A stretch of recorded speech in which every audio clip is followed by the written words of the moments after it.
Hey everyone, it's me Damian and welcome back to the fourth episode of the Mustang Project series here on my channel. If you look right now, the previous episode was uploaded well over a month ago, so I want to apologize once again. It's between every episode, I always apologize, but I'm gonna apologize again. I've just been busy with university. The workload is increasing. I'm in my second year now, but anyway, quite a lot of work has been done to the car since the last episode, and that's what I'm going to cover in today's video and let you know about what the next steps to the project are. First of all, a thing that happened after I uploaded the previous episode was that me and my father started to take out the old water pump. Actually looking at it, we found out it was the stock one, and a water pump is supposed to be replaced every 60 or so thousand miles. We found out, as I said already, that it was still the original.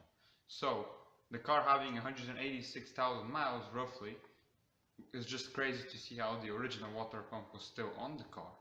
So yeah, we started taking the old water pump off, and unfortunately, as we expected, two of the bolts, taking them off gently, they snapped.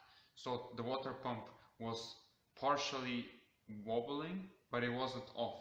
So what we had to do with our only solution, I also posted an Instagram post on this. We got a Dremel tool and we cut around those two bolts, and we were able that way to finally take off the water pump. Then luckily we are also able to take out those two bolts from the timing cover with a special tool. So luckily we didn't have to end up cutting the timing cover and having to get a new one, so that's good. So as well as this, just yesterday we did the cylinder leakage test with my father, and the results are not good from the cylinder leakage test. Actually they're not really bad. It's only cylinder 8 that there's something very wrong with it. So when we apply 90, I don't know what even the unit is, the cylinder has about 80% lost cylinder 8, so something is very wrong there.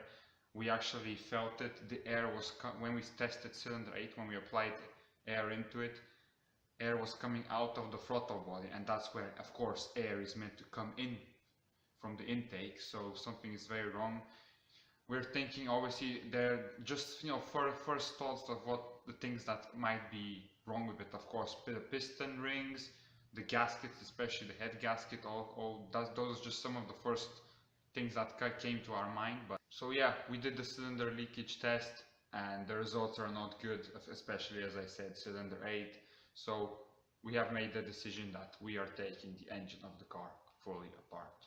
As I showed you in episode 2, as long as I can remember, we already have an engine stand, so in the upcoming few days we're also going to buy the engine jack so we can actually pull out the engine, and with it of course the transmission as well. So that way, once eventually we fix the engine, we can also check if anything is wrong with the transmission, rebuild or replace any of the parts in the transmission that need replacing.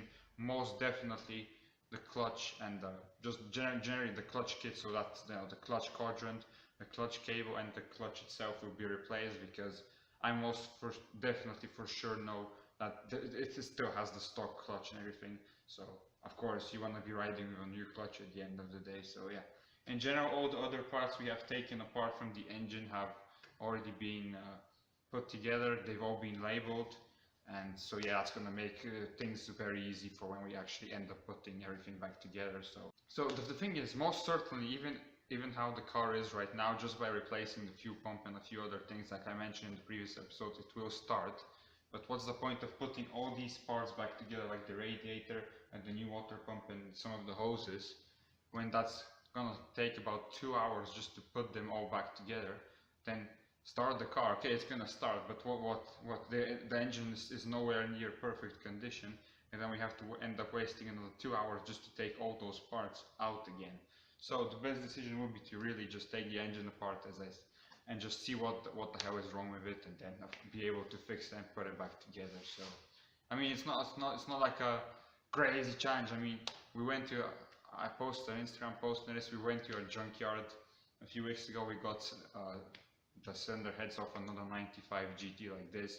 It took only 4 hours to get, and that was, we didn't even have all the tools. We had just the basic tool set you carry with yourself usually, and we were able to get those cylinder heads also. It shouldn't be anything super challenging, but yeah, hopefully our goal of getting the car back on the road by the end of this year will, of course, remains, because yeah, that's what we want to achieve with this car. So yeah, this is a quick update on the engine, but yeah, it is expected, you know. I mean, as I said, it will most certainly, just replacing the fuel pump and so on, it will start, but do you really want to be running with an engine with such low compression ratios? I mean, it's gonna be burning, like, it's gonna be using up 3 times as much oil. Not only that, you're gonna be driving as slow as just a Toyota Prius. I mean, come on, it's a Mustang. We need power. Now let's move on to a bit of a more positive talk briefly before I end this video.